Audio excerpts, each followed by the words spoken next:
Welcome, everybody. I think we are live now. I appreciate everybody that'll be here and that'll tune into this video at some point. Welcome. I'm Dadman Walking 55. Glad to see y'all who comes here. Another chance to work out the kinks from the other night. Doing some different things tonight. A little bit of history, a little more chilled, laid back. Kind of one of the other things that we talked about are topics that I want to try to address going forward. Kind of things of interest at all. Excuse me. Your chat. Nobody will chat. Okay. Thank you. Oh man. Yep. Already found something. Got to deal with the chat over on the Twitch side. Give me 1 second. There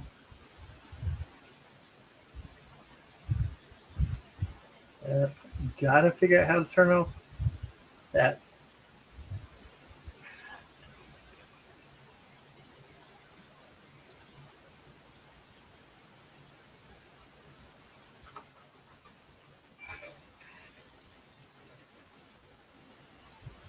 Oh man, well, we can't chat on Twitch tonight.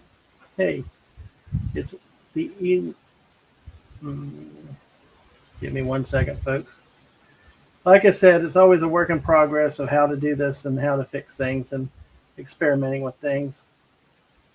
It will be an interesting experiment with Dadman here. So, let's see.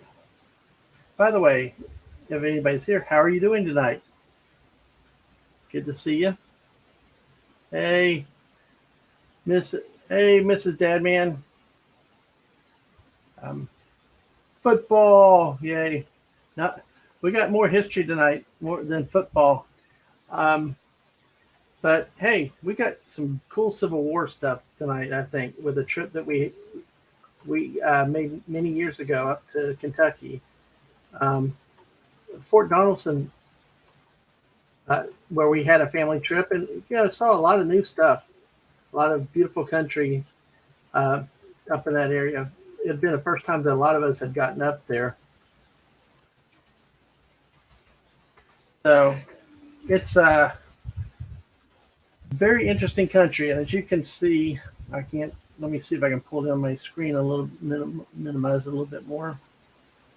Yeah, that's with the background here.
Hello. Hello, can you hear me? Nope, I'm muted. Hey, am I coming through now? Okay, I think that's what I did. When I removed myself from the stream, learning this stuff. It's crazy. Well, hey, thanks for being here. I got another view of that shot anyway that we can show you soon. But the battle at Fort Donelson actually occurred in 1862. It really lasted for about 5 days, considering from February 11th to February 16th, 1862.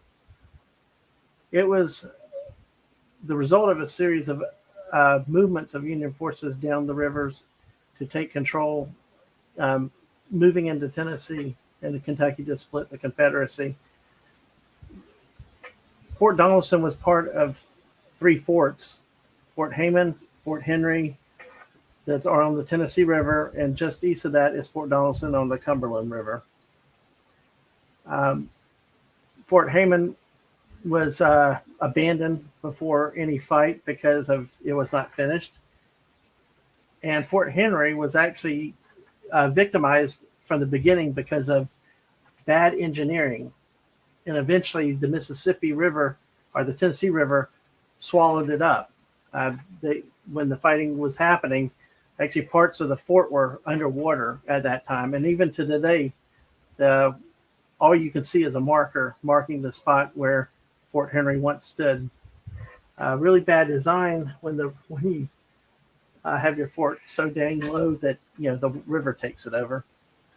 So it was kind of left on its own, because once those 2 forts were abandoned, then the Union forces moved east towards Fort Donelson, towards Nashville.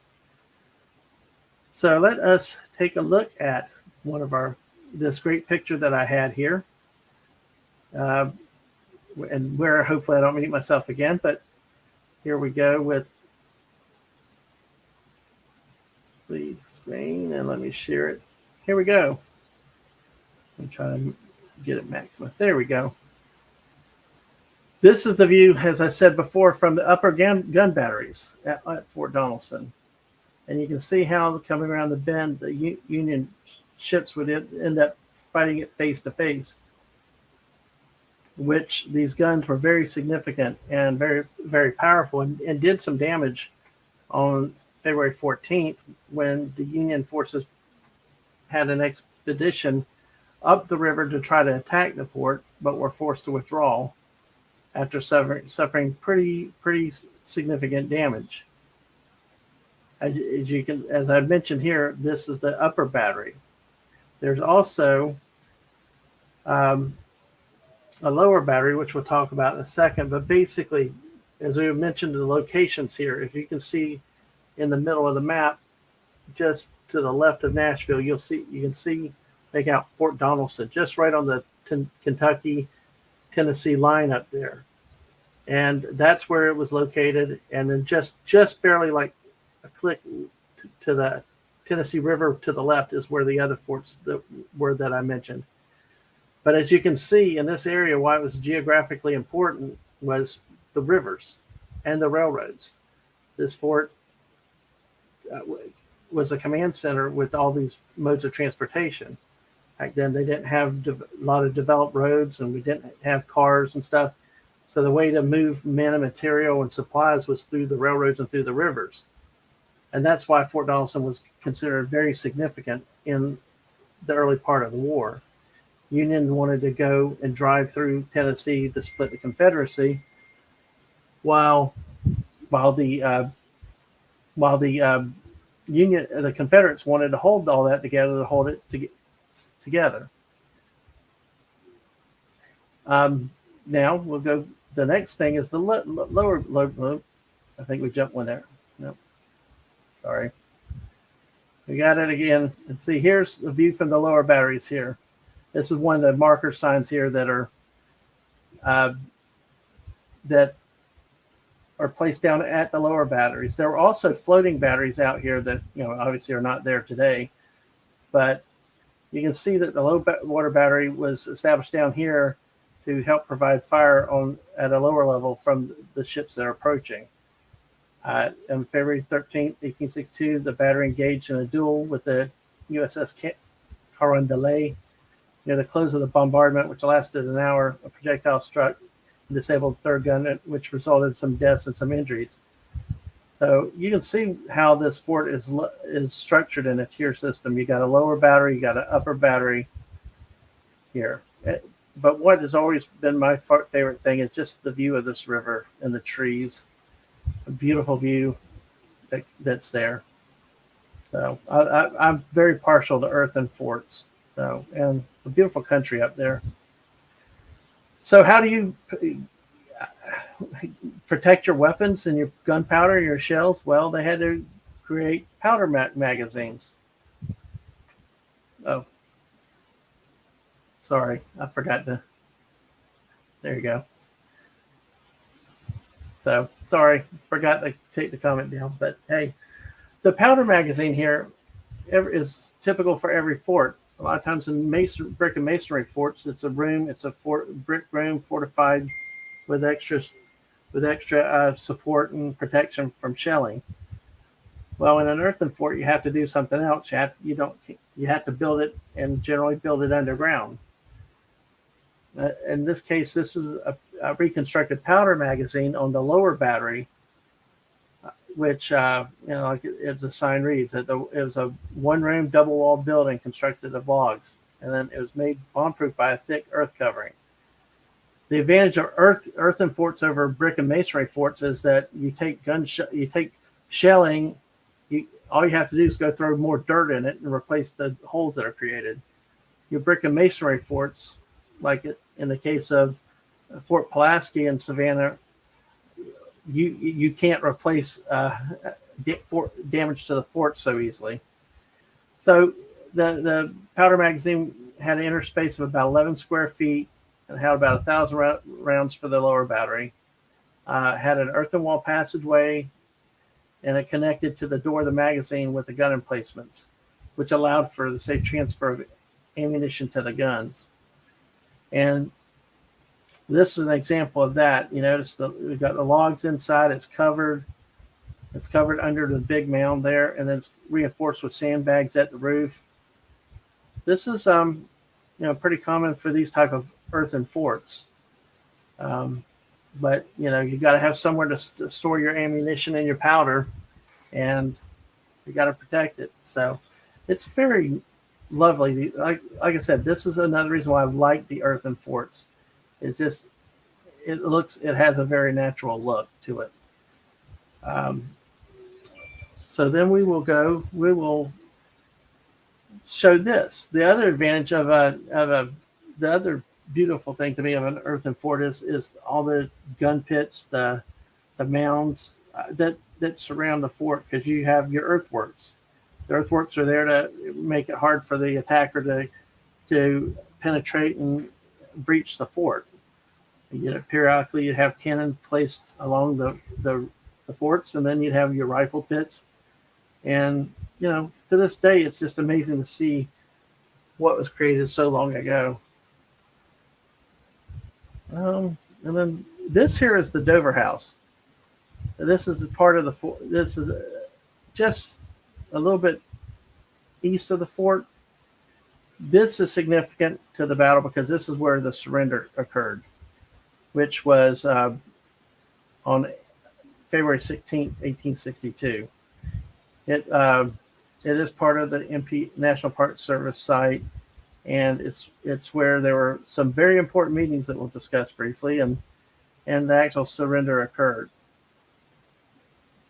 Let's see. Let me take it down just a second. Let me look at something. And so, there's a lot of history here, a lot with this battle too, specifically. So it marks an early part of the war where Ulysses S. Grant makes a name for himself. One of the biggest quotes that's attributed to him we'll talk about in just a moment. But we mentioned the Dover House. Okay? The Dover House was a local, and I believe it might have been a hotel at the time. But here, these were the Confederate commanders that had control of Fort Donelson at that time. The chief in charge was John B. Floyd. He was a politician. He used to be Secretary of War in 1860 in the U.S. government. Gideon Pillow was another politician, and then Simon Bolivar Buckner was really the one military general that was there. So on the 13th, 14th, remember that we had the naval action. Then on the 15th, they tried to break out. The Confederates mass forces on its left flank created a hole to get out on the Union right, but then they withdrew back into the fort and then had lost ground, and it, actually had backtracked quite a bit. So it forced it to the point of inevitable surrender. So on the night of the 15th, you had a council of war with these three gentlemen and others that are by that trying to figure out what to do. Well, John B. Floyd didn't want to surrender. He feared Union reprisals because he had been a politician in the U.S. government beforehand. So he asked the second in charge, Pillow, to surrender, who had vowed never to surrender. So he didn't want to surrender. So then Buckner, the professional Army guy, said if it passed to him, he would surrender to save lives, which Floyd passed it to Pillow. Pillow said, I'll pass to you, and Buckner accepted, and then went to approach U.S. Grant on terms for surrender. Well, that's where Ulysses S. Grant comes in with his quote of, no terms except unconditional and immediate surrender can be accepted. I propose to move immediately upon your works. So what Buckner's in a situation with, oh, great. Do we immediately surrender or do we try to fight it? So eventually there was an immediate surrender, and Union took over the fort. Well, that's not before a few other things that happened. The two leaders that have been here, Floyd and Pillow, both snuck out before the surrender occurred with about 2,500 men. So they got out. You also had, he was a lieutenant colonel at the time, Nathan Bedford Forrest, one of the South's most effective cavalry commanders, who, when was told that they would be surrendering, is attributed the famous quote of, I did not come here to surrender my command. I did not come here for the purpose of surrendering my command. So and then he took about the same approach to the Confederate left flank, Union right flank around the Cumberland River to get out with his forces. And they took a number of foot soldiers too, anybody that could ride on horseback or that could keep up with them. And they got out of there. So, which then leaves the surrender. And this is the inside of the Dover House. Some of the furniture and fixtures from the period here. And then there's another from the doorway here. So overall, again, it's a very lovely fort. It's a lovely place to visit if you can ever get there. It's in northern Tennessee. And I'm going to share here, right here again. It's up in this central Tennessee area, as you can see, where Fort Donelson is. There's not a lot developed in the area, so it's kind of a drive out in the middle of nowhere. But if you love forts, if you love nature, it's a great place to be. So that is really what I have tonight on Fort Donelson. Just a short video. Got a few bugs to work out. Got a little more practice. Some things went better tonight. So hopefully you get to watch this video later, and we'll get better and better each time. Currently now in the next scheduled broadcast is scheduled to be Friday at this point, and I'll put it out on Twitter and Instagram later that when the time gets settled. But it'll be a college football show. Yay! And we'll see how that goes, and we'll focus on the SEC for the upcoming 2022 season. Again, thank you for those that are here. Thank you for my mods for their hard work, and thank you for your support and help get this thing off the ground. And appreciate all the support. And you guys have a great Sunday. Have fun. Take care. Enjoy the week coming up, and we'll see you the next time. Bye.